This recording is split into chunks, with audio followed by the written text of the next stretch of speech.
History میں جی ایک بڑی مزے کی چیز ہے جس کو آج ہم نے جس کے ٹاپک کو چوز کیا ہے، اور ہسٹری میں ایک ورڈ اور عام طور پہ بھی بولا جاتا ہے، وہ ہے سائیکالوجی آف سکسیس۔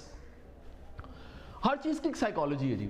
آپ نے جب بھی کسی چیز کی سائیکالوجی کو جاننا ہے تو آپ کو دیکھنا پڑتا ہے کہ وہ جس چیز کی سائیکالوجی، جس فیلڈ کی سائیکالوجی ہے، اس فیلڈ میں جملہ کب کہا گیا تھا، کیوں کہا گیا تھا، اس کے پیچھے لاجک کیا تھا، اس کے پیچھے وجہ کیا تھی، آپ ڈھونڈتے ہیں، آپ کو اس شعبے کی پوری سائنس، انفارمیشن، علم جو مل جاتا ہے اس کو آپ اس کی سائیکالوجی کہتے ہو۔ یہ محاورہ ہے، بیسیکلی سائیکالوجی نہیں ہوتی، محاورے کے طرح بولا جاتا ہے۔ محاورہ ایک ایسا بولا جاتا ہے like psychology of excellence, psychology of success. تاریخ میں جی بعض لوگوں کے بڑے زبردست جملے ہیں، میں اگر گارنٹی سے کہتا ہوں، اگر میں وہ جملہ ان میں سے ایک بھی جملہ آپ کے سامنے رکھوں تو آپ فوری طور پہ کہہ دیں گے فلانے کا جملہ ہے۔ مثلا تاریخ میں ایک جملہ ہے، آپ سارے اس جملے سے واقف ہیں، وہ یہ ہے کہ شیر کی ایک دن کی زندگی گیدڑ کی 100 سالہ زندگی سے بہتر ہے۔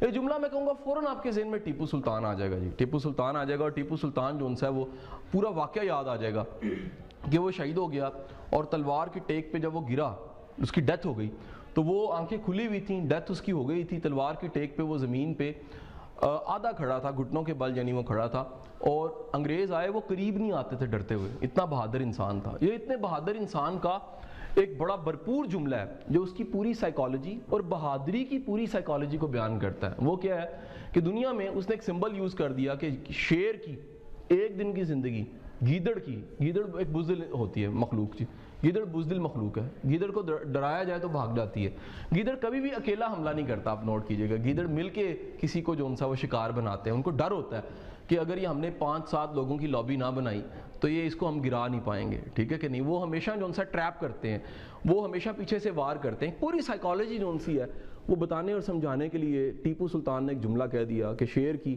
ایک دن کی زندگی گیدڑ کی 100 سالہ زندگی سے بہتر ہے۔ اس طرح ایک تاریخ میں جملہ ہے جی، وہ پوری آپ کو جو ان سا سائیکالوجی سمجھاتا ہے۔ وہ جملہ یہ ہے کہ اگر دجلہ اور فرات کے کنارے پہ کتا بھی بھوکا مر گیا، پیاسا مر گیا، تو حضرت عمر یہ کہہ رہے ہیں کہ عمر اس کا جواب دے۔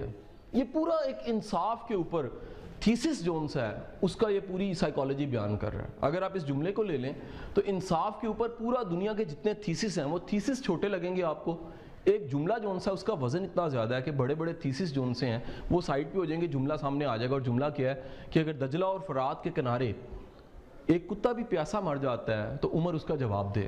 یہ آنسربلٹی اور اس لیول کا انصاف کہ کتے کو بھی جو ان سے وہ پیاسا نہیں مرنا چاہیے حضرت عمر کے دور میں، یہ ایک پوری کلیئرٹی مل رہی ہے۔ آج جو ہمارا ٹاپک ہے اس کے لیے بڑا شاندار جملہ ہے جی، یہ تاریخ کا سب سے خوبصورت جملہ ہے۔ میرا اگر مجھے کو کہے کہ فیوریٹ موسٹ جملہ ہے تو وہ میں اس جملے کو میں کہوں گا کہ میں لو کرتا ہوں اس جملے سے۔ یہ جملہ جو ان سا ہے یہ بڑا معروف جملہ ہے، اور میں جیسے ہی کوٹ کروں گا فوراً آپ کے ذہن میں یہ جملہ اور جو دنیا کی سب سے خوبصورت شخصیت ہے، سب سے بڑی شخصیت ہے، اس کا نام بھی آ جائے گا۔ جملہ ہے کہ اگر یہ لوگ میرے ایک ہاتھ پہ سورج اور دوسرے ہاتھ پہ چاند بھی لا کے رکھ دیں میں تب بھی ان کی بات نہیں مانوں گا، میں وہی کروں گا جو قدرت کی منشا ہے، اور میں اسی رستے پہ ڈٹا رہوں گا جس کو میں نے منتخب کر لیا۔ یہ رسول اللہ صلی اللہ علیہ وسلم کا جملہ ہے، اور یہ آپ نے تب فرمایا تھا جب حضرت ابو طالب آپ کے پاس آئے تھے، وہ تمام کفار کے سرداروں کو مل کے آئے تھے۔ سرداروں نے انہیں کہا تھا کہ جی آپ ایک بار ان سے بات کیجئے کہ جس سے چاہیں ہم شادی کر دیتے ہیں، جتنا چاہیں ہم مال دے دیتے ہیں، جہاں چاہیں ہم بادشاہ بنا لیتے ہیں، جس طرح چاہیں ہم کرنے کو تیار ہیں، صرف ایک بات ہماری مان جائیں کہ یہ جو ہمارے بتوں کے خلاف بولتے ہیں اور یہ جو مذہب لے کر آئیں، دین لے کر آئیں، اس کو چھوڑ دیں، ایک چھوٹا سا کام ہے بظاہر لگنے میں۔ تو رسول اللہ کے پاس جب یہ جملہ گیا تو ان کے چچا حضرت ابو طالب نے جملہ انہیں کہا، رسول اللہ نے آگے سے سمپل ایک جواب دیا جی کہ اگر یہ میرے ایک ہاتھ پہ سورج رکھ دیں، دوسرے ہاتھ پہ چاند رکھ دیں، میں تب بھی ان کی بات نہیں مانوں گا، اور اسی رستے پہ میں ڈٹا رہوں گا جس کو میں نے چوز کیا ہے اور جو میرے قدرت کی، میرے رب کی منشا ہے۔ حضور والا یہ جملہ یہ تاریخ کا ابھی تک ریکارڈڈ 10,000 سال کی ہسٹری کا، میں اسے اگر سچ کہوں تو اس سے خوبصورت اور اس سے بڑا جملہ ایک طرح کی سائیکالوجی کو، ایک مخصوص طرح کی سائیکالوجی کو سمجھنے کے لیے اس سے بہتر جملہ مجھے کوئی نہیں ملا۔ میں نے تاریخ کے بڑے بڑے سقراط بقراط کے نام پڑھ کے دیکھ لیے، ان کے ملفوظات پڑھ کے دیکھ لیے، ان پہ لکھی جانے والی کتابیں پڑھ کے دیکھ لیں، ان تمام بڑے بڑے دانشوروں کے نام پڑھ کے دیکھ لیے، میں نے دنیا کے بڑے بڑے چیلنج کھول کے دیکھ لیے جی، میں نے بڑے بڑے چیلنج فیس کرنے والے کھول کے دیکھ لیے، لیکن خدا کی قسم اس جملے کے کوئی اشر اشیر بھی نہیں مجھے ملا، مجھے کوئی ایک شخص بھی ایسا نہیں ملا کہ جو یہ جملہ کہہ رہا ہو۔ حضور والا جملہ کہنا بڑا آسان ہوتا ہے، ایک بڑی آپ کو مزے کی بات بتاؤں, جملہ کہہ دینا تو کہہ دینا ہوتا ہے. مانا کہ جملے سے پوری ایک سائیکالوجی نکل آئے گی جو کہ آج کا ہمارا ٹاپک ہے, اور وہ ہے بڑی منزلوں کا مسافر. لیکن اس جملے کے بعد, کہنے کے بعد اس کو ثابت کرنا, یہ اس سے بڑا کام ہوتا ہے جی. کہ آپ نے بات کہی ہے, آپ کمال دیکھیے کہ اس کے بعد اس بات کو ثابت آپ کرنے جا رہے ہو. اور یہ آپ کے اس دور کا واقعہ جب آپ پہ نبوت آئی ہے, زیادہ عرصہ نہیں گزرا, زیادہ عرصہ نہیں گزرا, یعنی لگا لیجیے 23 سالہ نبوت کی زندگی آپ کی, شروع کے کچھ سال نکال دیتے ہیں اور باقی کے 2 ڈیکیز جو ان سے ہیں, 2 ڈیکیز, وہ سارے کے سارے اس بات کے گواہ ہیں.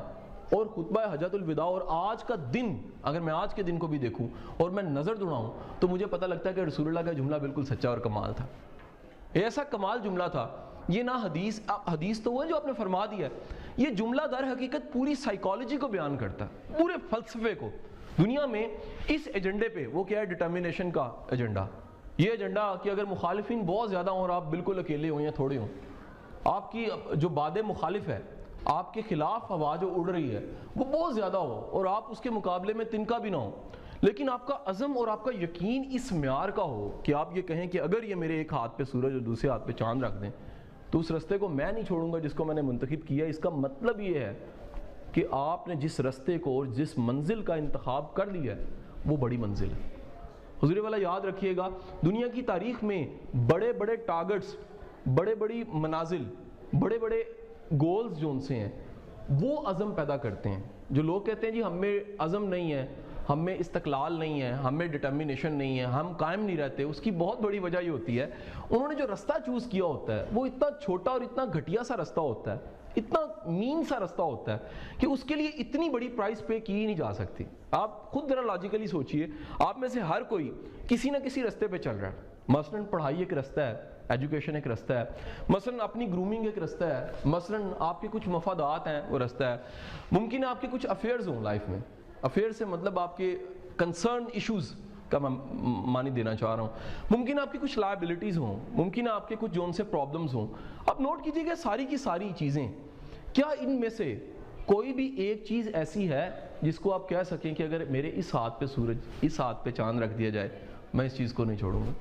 حضور والا میں گارنٹی سے کہتا ہوں اگر اس سوال کا جواب آپ ایمانداری سے دیں تو آپ کو جواب نہ ملے گا جی.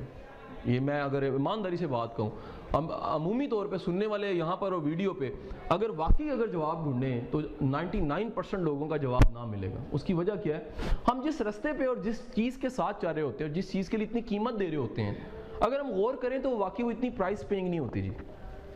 اس میں ہماری ضد, ہمارا نفس, ہماری عادتیں, ہماری جبلت, ہماری گرومنگ, بعض اوقات ہماری انا ہمیں وہ اتنا اسٹرینتھن کر دیتی ہے کہ ہم سورج چاند تارے توڑنے اور لانے کی بات کر رہے ہوتے ہیں, لیکن ایکچولی وہ اتنی پرائس پیئنگ چیز ہوتی نہیں ہے. میرے مطابق دنیا کی اس سے بڑی جہالت اور اس سے بڑی بے وقوفی کوئی نہیں ہے کہ آپ سستی چیز کو مہنگا لے رہے ہو. اس سے بڑی حماقت کوئی نہیں ہے کہ ایک چیز ہے سستی لیکن آپ اسے مہنگا خرید رہے ہو. ٹھیک ہے جی, یاد رکھیے گا دنیا کی تاریخ میں یہ پہلا سائن میں نے بتا دیا بڑی منزلوں کے مسافر کا.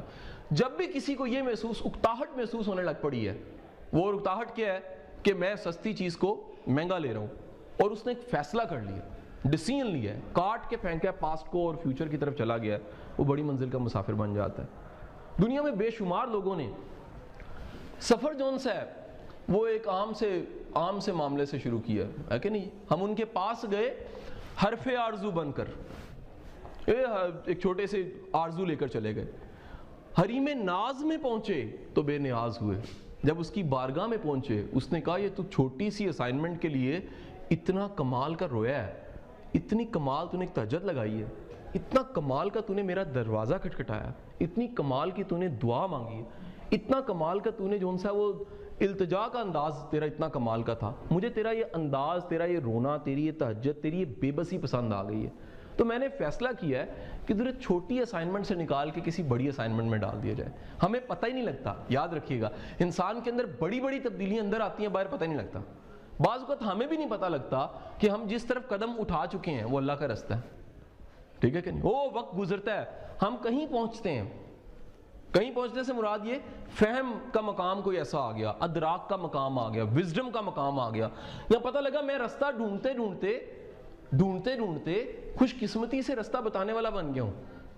ایک بہت بڑا مقام بن گیا. پتہ لگا ایک ایسا شخص ہے جس کے پاس جانے والا وہ نہیں رہتا جو پہلے حالت اس کی ہوتی ہے. سوچ بدل دیتا ہے, خیال بدل دیتا ہے. تو حضور والا ہم ان کے پاس گئے حرف آرزو بن کر, حریم ناز میں پہنچے تو بے نیاز ہوئے. یہ ان کے ساتھ ہوتا ہے جو اپنے چھوٹے چھوٹے معاملات میں اتنا خلوص دکھا رہے ہوتے ہیں, اور بعض اوقات اتنی سستی چیز کی اتنی بڑی پرائس پے کر رہے ہوتے ہیں کہ وہ بڑی پرائس کو اکنالج کرنے والی ذات خود اس ایشو میں آ جاتی ہے. یاد رکھیے گا, جب بھی مالک کسی کے آنسو دیکھتا ہے نا, مالک کو وہ بندہ بڑا پسند آتا ہے. That's why Wasif Ali Wasif says کہ کسی کی آنکھ میں اگر آنسو ہے شاید وہ سب سے بچ جائے کا مطلب یہ ہے قریب جانے میں, تعلق بنانے میں, لیکن اللہ سے نہیں بچ سکتا. کیسے نہیں بچ سکتا؟ God have a great concern, big concern with that peoples, جن کی آنکھ چمکتی ہے کبھی کبھی آنسو سے, جن کی آنکھ میں کبھی آنسو آتے ہیں. بڑی منزل کے مسافر کا دل 100 بار ٹوٹتا ہے. بڑی منزل کے مسافر کے رستے میں 100 رکاوٹیں آتی ہیں. بڑی منزل کے مسافر کو 100 لوگ کرٹیسائز کر رہے ہوتے ہیں. بڑی منزل کے مسافر کی ٹانگیں 100 لوگ کھینچ رہے ہوتے ہیں. دنیا میں آپ کو پتہ ہے کہ آگے بڑھنے کے 2 فلسفے ہیں. ایک فلسفہ کیا ہے, ایک بندہ محنت کر رہا ہے آگے بڑھ رہا ہے. دوسرا بندہ جو آگے نہیں بڑھ رہا وہ آگے بڑھنے کے لیے ایک فلسفہ استعمال کرتا ہے. یہ دوسرا فلسفہ ہے لیکن پہلے بیان کر رہا ہوں. وہ اس کی ٹانگ پکڑ کے کھینچتا ہے, خود آگے ہو جاتا ہے. حضور والا یاد رکھیے گا, جس کی کوئی ٹانگ پکڑ کے کھینچ رہا ہے نا وہ بندہ ترقی ضرور کرے گا. اگر آپ کا کوئی حاسد ہے نا, آپ کا کوئی جیلس ہے آپ سے اور آپ کو تھوڑا سا کرٹیسائز کرتا ہے, آپ دنیا کے خوش قسمت ترین انسانوں میں شمار ہوتے ہیں. یاد رکھیے گا, دنیا آج تک کسی بونکر, کسی احمق, کسی بے وقوف اور کسی چھوٹی منزل کے مسافر کی کرٹک نہیں بنی. دنیا نے جب بھی کرٹیسزم سٹارٹ کیا ہے اس نے بڑے انسان پہ کرٹیسزم کیا ہے. دنیا ہمیشہ کرٹیسزم کرنے سے پہلے, کوڑا پھینکنے سے پہلے دیکھتی ہے کہ یہ بندہ جو سا اس قابل بھی. کئی بندوں کو کوڑا پھینکو فرق ہی نہیں پڑتا حضور والا, لیکن آپ کائنات کے اندر دیکھیں سب سے ایکسٹرا آرڈنری واقعہ یہ ہے, کائنات کا سب سے نفیس انسان, کائنات کا سب سے زبردست انسان, کائنات کا وہ شخص جس پہ عقل فہم انسانوں میں ختم ہے, جس کو رحمت للعالمین کہا جا رہا ہے, جس کے چرچے یہ ہیں کہ اللہ تعالیٰ کہہ رہا ہے میں نے اس کا ذکر جون سا تا قیامت بلند کر دیا. دنیا کا کوئی بندہ آئے گا, اگر وہ بہترین انسانوں کی لسٹ بنائے گا تو ٹاپ پہ اگر کوئی بیٹھا ہوا شخص ملے گا تو اس کائنات کی سب سے بڑی منزل کا مسافر رسول اللہ ملیں گے اسے. یہ یاد رکھیے گا, رسول اللہ اس کائنات کی سب سے بڑی منزل کے مسافر تھے. کیسے؟ رسول اللہ کا سب سے بڑا کمال یہ کہ انہوں نے آپ کو بھی منزلوں کا مسافر بنا دیا. اندازہ کیجئے گا, رسول اللہ لا الہ الا اللہ محمد رسول اللہ, یہ ایک ایسا ایشو تھا, یہ ایک ایسا زبردست ایشو تھا جس کو کفار نے جھٹلایا, لیکن آپ مان رہے ہیں. آپ کی زندگی میں لوگ آپ کو جھٹلاتے رہے, آپ کی زندگی میں لوگوں نے انکار کیا, لیکن رسول اللہ کی سکسیس اس سے بڑی کیا ہو سکتی ہے کہ 1400 سال گزر جانے کے باوجود بھی ہم مانتے ہیں کہ معبود ہونے کے لائق اس کی ذات کے علاوہ کوئی ذات ہی نہیں. اپنا آپ کبھی خرچنا پڑ جائے, اپنا آپ کبھی انویسٹ کرنا پڑ جائے, اور اپنے آپ کا اگر دام لگوانا ہو تو خدا سے بہتر, اللہ سے بہتر ذات آپ کو کوئی نہیں ملے گی. جی آپ سستا سودا نہیں کریں گے حضور والا. اس لیے میں یہ میسج ضرور دینا چاہوں گا کہ اگر آپ زندگی میں ابھی سستے سودوں میں پڑے ہوئے ہیں, وری نہیں کرنا, قطن لیکچر سن کے سستے سودوں کو چھوڑنا نہیں ہے, لیکن یہ ضرور یاد رکھنا ہے کہ اس سے بڑا کنسرن ایک آنا لائف میں, اور جب وہ آئے گا تو وہ قربانی اور فیصلے کا وقت ہوگا. اور قربانی اور فیصلے کے وقت کچھ چیزیں چھوڑنی ہوتی ہیں, کچھ چیزیں پکڑنی ہوتی ہیں. ان کے لیے بڑا آسان ہوتا ہے جن کے ذہن میں پہلے سے کوئی خیال ہو کہ کبھی یہ بات سنی ہوئی ہے کہ ہم بڑی منزل کے مسافر ہیں, ہم کو بڑا کام کرنے آئے ہیں, ہم نے کچھ ڈیلیور کرنا ہے. آپ اندازہ کیجئے گا, یہ واقعہ جو میں نے آپ کو آج سٹارٹ پہ سنایا کہ پوری سائیکالوجی بیان کرتا ہے. واقعہ کیا ہے؟ ایک ہاتھ پہ سورج رکھا جائے, ایک ہاتھ پہ چاند رکھا جائے. میں اپنے فیصلے سے, اپنے ارادے سے اور اپنے رستے سے ہٹنے والا نہیں. یہ نبوت کے سٹارٹ کا واقعہ ہے, اور قرآن میں بعد میں آیت آ رہی ہے. کون سی آیت جی؟ سورۃ بقرہ کی 155 نمبر آیت, معروف آیت ہے, اور آیت کا کہہ رہی ہے اور میں تمہیں آزماؤں گا, اور میں تمہیں آزماؤں گا. کس سے؟ چیزوں کے نقصان کے ساتھ. میں نقصان دوں گا تمہیں اور آزماؤں گا. اس کا مطلب یہ اس سے ٹیسٹ لازمی کرنا ہے. ٹیسٹ کس چیز کا ہو رہا ہے؟ ٹیسٹ ہو رہا ہے یہ آئیدر یہ بڑی منزل کا مسافر ہے کہ نہیں ہے. یہ کئی چھوٹے جھگڑوں میں تو نہیں پڑا ہوا. آئیڈیا بیسیکلی بڑی منزل کا مسافر ٹائٹل ہم نے چوز کیوں کیا ہے؟ یہ واصف علی واصف کے جملے سے چوز کیا ہے کہ بڑی منزلوں کے مسافر چھوٹے جھگڑوں میں نہیں پڑتے. ٹھیک ہے جی. چھوٹا جھگڑا کیا ہے؟ وہ جھگڑا جس میں پرائس زیادہ پے ہو رہی ہے اور جو چیز وصول کر رہے ہیں وہ بہت تھوڑی چیز ہے, بہت کم چیز ہے. تو حضور والا وہ کہہ رہا ہے میں آزماؤں گا. قرآن میں کہہ رہا ہے کس سے؟ چیزوں کے نقصان سے, پھر جانوں کے نقصان سے.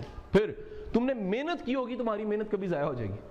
آپ نوٹ کیجئے گا, آپ کتنی محنتیں ایسی کرتے ہیں, محنت کرنے کے بعد وہ چیزیں کیا ہوتی ہیں, بعد میں ضائع ہو جاتی ہیں. ایسا ہوتا ہے سب کے ساتھ. پھر خوف کے ڈر سے, آپ کو بعض اوقات خوف ایسا آ جاتا ہے, خوف اتنا زبردست ہوتا ہے, آپ کو لگتا ہے کہ کہیں میں ختم ہی نہ ہو جاؤں. اندیشے آ جاتے ہیں, نوٹ کیجئے گا, ہر بندے کی زندگی میں اندیشے اور خوف آ جاتے ہیں. کہیں میں ہار ہی نہ جاؤں, کہیں میں ناکام ہی نہ ہو جاؤں, لوگ کیا کہیں گے, مشکلات کو میں کدھر لے کے جاؤں گا, رکاوٹیں کتنی آئیں گی, یہ سارے کیا سوچیں گے. حضور والا وہ کہہ رہا ہے میں یہ آزما رہا ہوں تمہیں. مختصر کیا بات کہہ رہی ہے, وہ کہہ رہے ہیں یہ ساری چیزیں میں اس لیے ہو رہی ہیں, میں تمہیں آزماؤں گا. کس سے؟ مال کے ڈر سے, خوف کے ڈر سے, پھر چیزوں کے چھن جانے کے ڈر سے, محنت کے ضائع ہو جانے کے ڈر سے, اور ساتھ ہی ساتھ خوف سے میں تمہیں آزماؤں گا. اور اگر تم یہ ساری آزمائشوں سے پورے اتر آئے تو پھر میری ساتھ ہی تمہیں بشارت ہے, صبر کرنے والوں کے لیے بشارت ہے. حضور یہاں سے جو صبر کی ڈیفینیشن نکلی ہے وہ معنی بدل جاتا ہے آج سے صبر کا. ہم نے صبر کی ڈیفینیشن بڑی عجیب و غریب رکھی ہوئی ہے. صبر کی ڈیفینیشن کیا ہے؟ بس صبر کر جا میرا بیٹا, صبر کرو صبر کرو. نہیں, یہاں سے جو ڈیفینیشن مل رہی ہے, جو ان آزمائشوں سے گزر جائے وہ صابر ہے. صابر وہ ہے جس کے اوپر مشکلات آئیں, فیس کر گیا, جانوں کا نقصان ہوا, فیس کر گیا, چیزیں چھن گئی, فیس کر گیا, محنت کی ضائع ہو گئی, فیس کر گیا, خوف آئے, فیس کر گیا. جو یہاں سے گزر گیا اس کو کہا جا رہا ہے تیرے لیے بشارت ہے. بشارت کیا ہے؟ کہ تجھے میری طرف سے خوشخبری ہے. اب اندازہ کیجئے گا کہ اگر خوشخبری آپ کو اسٹوڈنٹس کو خوشخبری کیا ہوتی ہے؟ پیپر لیٹ ہو گئے جی, پیپر آؤٹ ہو گیا جی, پیپر بڑا آسان آیا جی. بتانے والا کون ہے؟ کوئی اسٹوڈنٹ, کوئی دوست, کوئی بندہ. حضور والا کائنات کا مالک کہہ رہا ہے اور اس کے لیے بشارت ہے, اس کے لیے خوشخبری ہے. اندازہ کریں جتنا بڑا بندہ ہوگا اتنی بڑی بشارت دے گا, ذات جتنی بڑی ہوگی بشارت اتنی بڑی ہوگی. میری بات سمجھ رہے کہ نہیں سمجھ رہے؟ انعام, بادشاہ سلامت. مجھے ایک دفعہ ایک بندے نے واقعہ سنا ہے, میری ہنسی نکل گئی. اس نے کہا ہمارے ملک کا ایک پریزیڈنٹ تھا, اس کا نام تھا جنرل ضیاء الحق. کہتا ہے میں اس تک پہنچ گیا, وہ بندہ جو سا تھا وہ پانڈ تھا. بانڈ ہوتے نا, بانڈ جھکتے لگا کے انسانے والے, تو وہ بھانڈ تھا. اس نے مجھے بڑا مزے کا واقعہ بتایا. وہ میرے ایک دوست تھا, وہ جج تھا, اس کے کمرے میں بیٹھا ہوا, تو اس کے گاؤں کا پانڈ تھا. وہ کہتا ہے میں جنرل ضیاء صاحب تک پہنچ گیا اور میں نے انہیں خوش کر دیا. جب خوش کر دیا تو میں نے کہا جی صدر صاحب آپ کو مہربانی فرمائیں, اس کا مطلب تھا مجھے بھی خوش کرے, ٹھیک ہے. تو کہتا صدر صاحب نے 500 روپے کا نوٹ مجھے دیا, تو کہتا میری بھی ہنسی نکل گئی, اور جب میں نے سنا تو میری بھی ہنسی نکل گئی. جب اتنا بڑا شخص 500 روپے نکال کے دے گا نا تو ہنسی نکل جائے گی آپ, ہے کہ نہیں ہے جی. یاد رکھیے گا گفٹ یا بشارت یا انعام وہ ذات کے مقام کے ساتھ جڑا ہوتا ہے. اب اندازہ کیجئے گا کائنات کا مالک, کائنات کا بادشاہ, کائنات کا سلطان, کائنات کا کنگ, جس کے اوپر کنگ ہی کوئی نہیں ہے, کنگز بنانے والا وہ ہے. وہ کہہ رہا ہے اقتدار اعلیٰ میری ہے, طاقت میں دیتا ہوں. کائنات کا کنگ یہ کہہ رہا ہے کہ پھر بشارت ہے, خوشخبری ہے. تو اندازہ کر لیجئے گا کیا وہ خوشخبری بڑی چھوٹی موٹی سی ہوگی؟ کیا اس کو گیج ہم 500 والے نوٹ سے یا شاباشی سے نوٹ کریں گے؟ نہیں. کائنات کا مالک اگر کہے کہ وہ بشارت ہے صبر کرنے والوں, ان سارے امتحانوں سے گزرنے والوں کے لیے بشارت ہے, تو وہ بشارت کیا ہے؟ یاد رکھیے گا مالک ان چھوٹے چھوٹے ایشوز سے نکلنے والوں کو بڑی منزل کا مسافر بنا دیتا ہے. مالک پھر آپ اندازہ کیجئے, آپ کا ایک ایسا ملازم جو آپ کو ایکسٹرا آرڈنری کام کر کے دکھا دے, آپ کیا کرتے ہیں؟ اس کا گریڈ بدل دیتے ہیں, ہے کہ نہیں ہے جی. آپ کبھی بھی اس سے چھوٹا کام نہیں پھر لیتے. آپ کہتے ہو یار یہ چھوٹے کام کے لیے پیدا نہیں ہوا, وہ اس نے چھوٹے کام کیے تھے لیکن ایک دن ایک بڑا کام کر کے دکھا دیا. آپ کبھی نہیں چاہیں گے ایم اے کا اسٹوڈنٹ دوسری کلاس میں بیٹھ جائے, کیونکہ وہ بڑی منزل پہ چلا گیا ہوا. تو حضور والا یاد رکھیے گا قدرت کی طرف سے بڑی منزل کے مسافر کو بڑا مقام, بڑی اسٹرینتھ اور بڑی طاقت دے دی جاتی ہے. کس شکل میں دے دی جاتی ہے؟ وہ تاثیر کی شکل میں ہو سکتی ہے, وہ خیال بدلنے کی شکل میں ہو سکتی ہے, وہ اپنے علاوہ جینے کی شکل میں ہو سکتی ہے. یاد رکھیے گا جو اپنے لیے جی رہا ہے بڑی منزل کا مسافر نہیں ہے. بڑی منزل کے مسافر دوسروں کے لیے جیتے ہیں, اور بڑی منزل کے مسافر مرتے بھی نہیں ہیں. یہ راز کیونکہ بابا بلے شاہ کو سمجھ آ گیا تھا, اس لیے انہوں نے کہا تھا کہ بلے شاہ اسی مرنا نہیں, گور پہ آ کوئی اور. وہ قبروں میں جو پڑا ہوا ہے وہ کوئی اور ہے, اور جو زندہ رہے گا دنیا میں وہ اصل بلے شاہ ہے. وہ کون ہے؟ وہ بڑی منزل کا مسافر ہے, جو عام جھیڑوں کھیڑوں اور مسئلوں سے نکل کر کسی بڑے ٹاسک میں لگ جاتا ہے, وہ موت کے خوف سے نکل جاتا ہے. جی یاد رکھیے گا ہم زندگی میں موت کا خوف ختم کرنا چاہتے ہیں. موت کا خوف تب ختم ہوتا ہے جب ہم کسی بڑی منزل کے مسافر ہوتے ہیں. ٹھیک ہے کہ نہیں؟ جب بڑی منزل آپ کو مل جاتی ہے پھر یہ چھوٹے چھوٹے مسئلے، اندازہ کیجیے گا یہ چھوٹا مسئلہ کہہ دیا میں نے، موت بھی چھوٹا مسئلہ بن جاتا ہے. اندازہ کر لیجئے، موت اتنی چھوٹی سی چیز لگتی ہے کہ جسٹ ایک صفحہ ٹرن ہوا تو موت آ جانی کوئی بڑی پرابلم نہیں ہے، کیونکہ ایشو اور ٹاسک کتنا بڑا ہوتا ہے کہ آپ کہتے ہیں یار اگر وہ پورا نہ ہو تو موت بھی کوئی چیز نہیں ہے. ٹھیک ہے جی. تو آج کا یہ ساری سمری کیا بنی جی؟ حضور والا یہ جملہ جو کہ پوری ایک سائیکالوجی بتا رہا ہے کہ ہاتھ پہ چاند اور دوسرے ہاتھ پہ سورج رکھا جائے تب بھی اپنے ارادے سے ہٹنے والا نہیں ہوں، یہ پورا فلسفہ ساری دنیا کی ڈٹرمینیشن کی کتابیں ایک طرف ہے اور ایک یہ جملہ جون سا وہ ایک طرف ہے. کیوں؟ یہ بڑی منزل کے مسافر کا جملہ. سیکنڈ کیا چیز پتہ لگی جی؟ بڑی منزل کے مسافر کا ویژن ہوتا ہے، بڑی منزل کا مسافر خلوص اتنا رکھتا ہے کہ جب وہ چھوٹی منزل میں اپنے آپ کو غرق کر رہا ہوتا ہے تو نیچر اس کو وہاں سے اٹھاتی ہے، چھوٹے ٹاسک سے بڑے ٹاسک میں ڈال دیتی ہے. یاد رکھیے گا قدرت کی فیورٹ اگر کوئی چیز ہے نا وہ خلوص ہے، عاجزی ہے.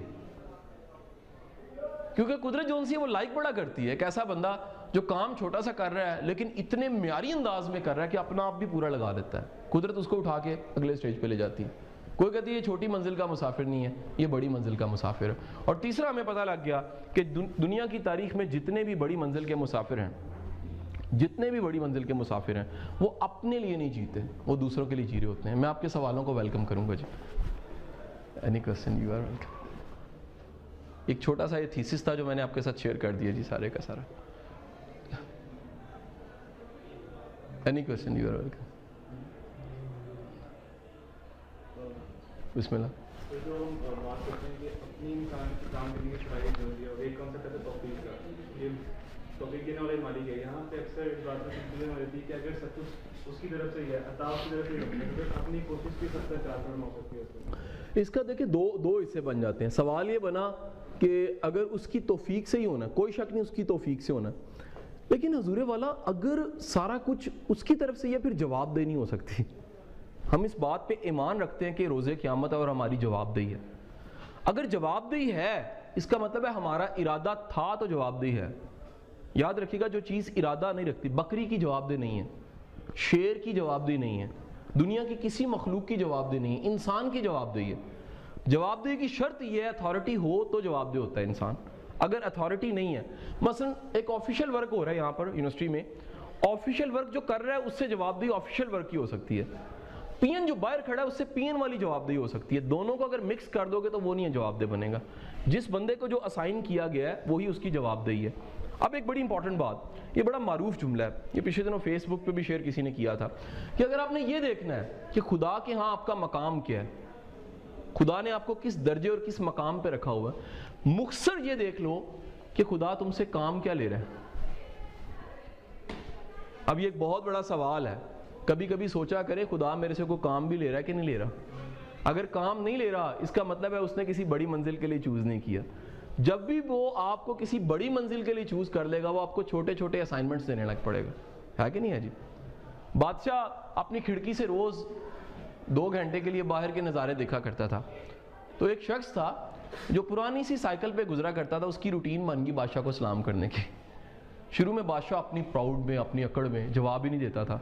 بعد میں بادشاہ کو بھی عادت پڑ گئی کہ یہاں روز 2:40 پہ ایک شخص گزرتا ہے مجھے سلام کرتا ہے. اب شروع میں بادشاہ جواب تو نہیں دیتا تھا لیکن وہ دیکھنے لگ پڑا. پھر بادشاہ کو عادت سی پڑ گئی اس ٹائم پہ وہاں آ کے کھڑے ہونے کی، وہ ابھی آ رہا ہوگا. پھر ایک دن آیا بادشاہ کا جواب آ گیا. بس وہی خوش قسمتی کا دن انسان کا ہوتا ہے جس دن بادشاہ کا جواب آ جاتا ہے. ہمارا صرف اتنا کام ہوتا ہے ہم روز اپنے وہ سائیکل کو، پرانی سی پھٹیچر سائیکل کو، پھٹیچر سے سامان کو، پھٹیچر سے لیکچر کو، پھٹیچر سی چیزوں کو صاف ستھرا کر کے روز لے کے نکلیں اور اس کے گھر کے سامنے سے گزر جائیں. ایک دن ایسا آتا ہے اس کو رحم آ جاتا ہے، وہ کہتا ہے یار یہ عجیب بندہ ہے، یہ کب کا لگا ہوا ہے کہ نہیں ہے جی؟ وہ رحم کھا جاتا ہے. اور میرے مطابق انسان کا رحم بڑی چھوٹی چیز ہے. کائنات کا مالک جب رحم کھاتا ہے تو پھر آپ کو محمد علی جناح بنا دیتا ہے. کائنات کا مالک رحم کھاتا ہے آپ کو علامہ اقبال بنا دیتا ہے. یہ چھوٹے چھوٹے مسئلوں میں پھنسے ہوئے لوگ تھے. یہ بظاہر ان کے شروع دیکھے تو عام لوگ لگیں گے. ان میں سے محمد علی جناح نے اسکول بھی چھوڑا ہے، پڑھائی سے بھی بھاگے ہیں، ٹھیک ہے کہ نہیں، ٹف ایئرز بھی گزارے ہیں. 1896 ٹف 3 سال تھا محمد علی جناح کی زندگی میں. ایک ہی سال میں بیوی بھی فوت ہو گئی، والدہ بھی فوت ہو گئی، غم ہی غم. اور جناح کو ساری زندگی یہ دکھ رہا کاش وہ اپنی والدہ کا چہرہ دیکھ لیتے، کیونکہ انگلینڈ تھے ان دنوں میں. تو اب یہ ٹف 3 حالات بظاہر عام سے بھی لگتی ہیں ساری باتیں، لیکن کیا ہے وہ گزرتا گزرتا خلوص دیکھتے دیکھتے ایک دن نیچر مہربان ہوگی, نیچر نے کہہ دیا اس وکیل سے ہم نے کام لینا ہے, نیچر بڑا کام لے لے گی. تو میرے مطابق یاد رکھیے گا, توفیق بھی مالک ان کو دیتا ہے جو مالک کی نظر سے اکثر گزرتے رہتے ہیں, جو کبھی کسی نے کچھ کام ہی ایک بھی پتہ لگا ایک بھی کام ایسا نہیں کیا جو مالک کو پسند تھا, ایک بھی کام. میرے مطابق آپ ایک چھوٹا سا کام ضرور کر کے دیکھیے. یہ ویسے تھوڑی سی روحانیت بولنے لگا ہوں, یہ درویشی والی بات بولنے لگا ہوں. آپ اپنی پوری زندگی میں ایک کام اللہ کے لیے چوز کر لیجئے, وہ صرف آپ اور آپ کے اللہ کے درمیان ہونا چاہیے, بس دیٹس آل. پھر دیکھیے آپ کے سارے کام آہستہ آہستہ اللہ کے لیے ہونے لگ پڑیں گے. یہ بہت عجیب وائرس ہے, یہ عجیب وائرس کا ورڈ میں نے اس لیے یوز کیا, وہ پھیلتا جاتا ہے, ٹھیک ہے کہ نہیں. یہ آپ ایک کام چوز کرتے ہیں, ایک کام کو خلوص سے کرنا شروع کرتے ہیں, وہ سلام کرنا ہی کیوں نہ ہو, وہ رستے سے پتھر ہٹانا ہی کیوں نہ ہو, وہ کسی کے لیے آسانی پیدا کرنا ہی, وہ دوسرے کی بات سننا ہی کیوں نہ ہو, آپ چوز کر کے دیکھ لیں. ایک کام صرف اللہ کے لیے کرنا شروع کر دیں. آپ نوٹ کیجئے گا آپ کی پوری زندگی آہستہ آہستہ آہستہ جس کالم میں ڈال جائے گی. آپ ٹیچر بھی ہو سکتے ہیں, پروفیسر بھی ہو سکتے ہیں, سائنٹسٹ بھی ہو سکتے ہیں, آپ کچھ بھی ہو سکتے ہیں, لیکن اندر سے آپ اللہ والے بن جائیں گے. Any question?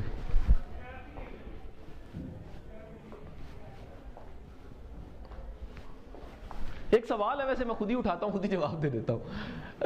یہ بہت ہمارے ذہن میں نا ایک, کیونکہ ہم بچپن سے کہانیاں سنتے آئے ہیں اور ہمارے ذہن میں بڑے مت سے بیٹھے ہوتے ہیں, کچھ ہماری کہانیاں ہمارے ذہن میں پری سپوزیشنز کریٹ کر دیتی ہیں. مطلب ہمارے ذہن میں آتا ہے بزرگ یا اللہ کا ولی تو اس نے چوغا بھی پہنا ہوگا, ہمارے ذہن میں آتا ہے وہ ہوا میں معلق ہو جائے گا, اس کے بعد وہ پانی میں ہاتھ کرے گا, پانی رستہ دے دے گا. ہم یہ سوچتے ہیں کہ جناب جونسن اس کی داڑھی بڑی لمبی ہوئے گی اور فرشتے بھی اس کے ساتھ ساتھ ایک جماعت چل رہی ہوئے گی, اور جناب وہ ہاتھ کرے گا تو روشنی ہو جائے گی, وہ اشارہ کرے گا تو سورج غائب ہو جائے گا. اس کے والا ایسا نہیں ہے. آپ اللہ والا اسی دن بن جاتے ہیں جس دن آپ کے ہر دوسرے, چوتھے, پانچویں اور تیسرے خیال میں اللہ شامل ہو جاتا ہے. آپ کا اگر دھیان اگر کہیں ہے, اس کو بزرگان دین نے جو ریئل ولی تھے انہوں نے کہا ہے جیسے وہ گھڑا بھرنے والی جونسی ہے نا, انہوں نے ایک سر پہ گھڑا رکھا ہوتا ہے اور ایک پکڑا ہوتا ہے, اور 3-4 سہیلیاں گھڑا بھر کے آ رہی ہوتی ہیں, وہ باتیں کر رہی ہوتی ہیں. بظاہر لگتا ہے وہ باتیں کر رہی ہے لیکن ان کا سارا دھیان جو ان سا وہ گھڑے کی طرف ہوتا ہے. یہ ولایت ہوتی ہے آپ کی. حضور والا آپ سارے کام کرتے ہیں, آپ گریس کالج کے اسٹوڈنٹ بھی رہتے ہیں, آپ پڑھتے بھی ہیں, آپ چھوٹی چھوٹی اسائنمنٹس بھی پوری کرتے ہیں, آپ کی زندگی میں خوشیاں بھی آتی ہیں, آپ غم بھی آتے ہیں, شادیاں بھی ہوتی ہیں, بچے بھی ہوتے ہیں, سارا کچھ. لیکن الٹیمیٹ آپ کا خیال جو ان سا ہے ایک ایسی کنڈی ہوتی ہے جہاں پہ آپ نے اس کو ٹانگا ہوا ہے, اور وہ خیال جو ان سے جہاں ٹنگا ہوتا ہے وہ اللہ ہوتا ہے. آپ سوچ لیتے ہیں کہ اس سے کم پہ میں نے کمپرومائز نہیں کرنا. جو بھی ہے, جیسے بچہ جو ان سا ہے وہ آخر کار مشکل آئے تب بھی ماں کے پاس چلا جاتا ہے, اسے رو کے بتاتا, خوشی آئے اپنی خوشی کو دوبالا کرنے کے لیے بھی ماں ڈھونڈتا ہے. بالکل ایسے جو اللہ کا ولی ہے وہ چوغا, ہبا, دستار اور ساری چیزوں سے, جبہ سے نکل کے وہ کس پہ چلا جاتا ہے, وہ اپنے خیال پہ چلا جاتا ہے اور اپنے خیال کی حفاظت کرنے لگ پڑتا ہے, وہ خیال جو مالک سے کنیکٹ ہے. Any question? سوری, کوئی سوال؟ Last question. آپ کے سوال, اتنے زیادہ سوالوں کو دیکھتے ہوئے لاسٹ سوال.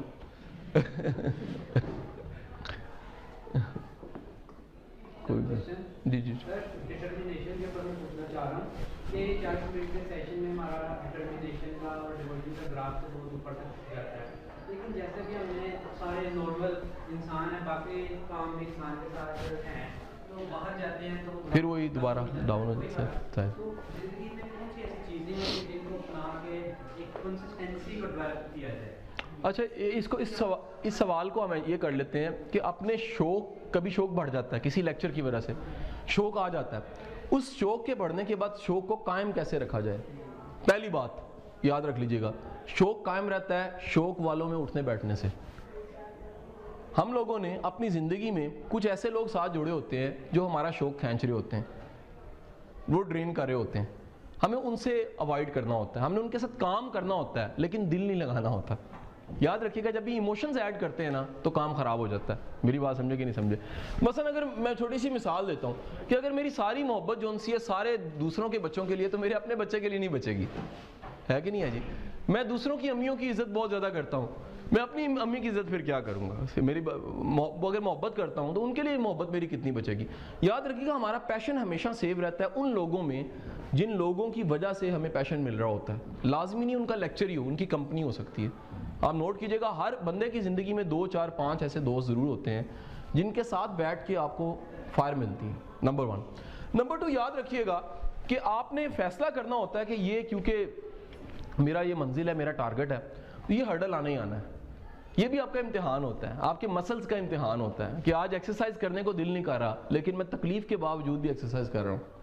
یہ آپ کا امتحان ہوتا ہے. یا بھئی بات سمجھ جاتے ہیں آپ, اس فلسفے کو سمجھ آتے ہیں کہ شدید رکاوٹوں اور شدید مشکلات کے بعد بھی مجھے یہ کام کرنا ہے, تو پھر بڑا آسان ہو جاتا ہے. اور تیسری لاسٹ تھنگ جو ان سی ہے, یاد رکھیے گا شوق ہمیشہ ویژن کی بنیاد پہ ہوتا ہے. شوق کا پوری عمارت شوق کی, وہ جس پہ کھڑی ہوتی ہے اس بیس کو ویژن کہتے ہیں. اگر آپ کا ویژن کوئی نہیں ہے فیوچر کے لیے تو شوق بڑی جلدی جو ان سا وہ ڈرین ہو جائے گا, ضائع ہو جائے گا.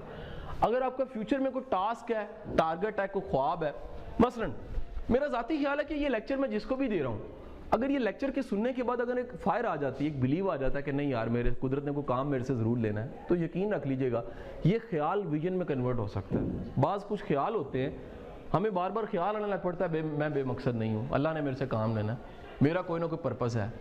یہ وہ خیال ہے جو دنیا کے بڑے انسانوں کے دلوں میں اٹھتے ہیں. ہمیں اندازہ ہی نہیں ہوتا, ہمیں کوئی ٹیچر کلاس میں بتاتا ہی نہیں ہے کہ یہ جو تم سوچتے ہو یہ بڑے انسانوں والی سوچ ہے. اس کی وجہ اس نے عظمت دیکھی نہیں ہوتی. یاد رکھیے گا عظمت کو دیکھنے اور عظمت کو پڑھنے والا عظمت کو بیان کر سکتا ہے. پستی میں گرا ہوا, خیال کی پستی ہو, جسمانی پستی ہو, سوچ کی پستی ہو, وہ کبھی بھی عظمت کو بیان نہیں کر سکتا. جی بعض لوگ ایسے ہیں ہمارے پاس جو ماڈلس ہیں کہ نا جو دو ٹاپک انہوں نے ڈیولپ کیے ہیں اور اس کو وہ لے کے چلتے ہیں, لیکن کچھ لوگ کہتے ہیں کہ دو کشتیوں میں مسافر کامیاب نہیں ہو سکتا ہے. حالانکہ کچھ لوگ ہیں کہ جو کامیابی ہیں ان کے ملٹیپل شوق ہیں, اس کے بارے میں کیا ہے؟ ہم نے بعض چیزیں ڈسکور کر کے, جب ہم ڈسکور کرتے ہیں تو پتہ لگتا ہے کہ چیزیں ہم نے ڈسکور کری, انہوں نے ہمیں پے نہیں کرنا فوراً, انہوں نے ایک ٹائم کے بعد پے کرنا ہے. ہم اس شوق کو سلامت رکھتے ہیں, پتہ لگتا ہے کنگ قسم کا پیشن ہے. میرے مطابق پیشن کنگ بھی ہوتا ہے, پریزیڈنٹ بھی ہوتا ہے, وائس پریزیڈنٹ بھی ہوتا ہے, سیکٹری پیشن بھی ہوتا ہے. پیشن کے بھی درجے ہوتے ہیں.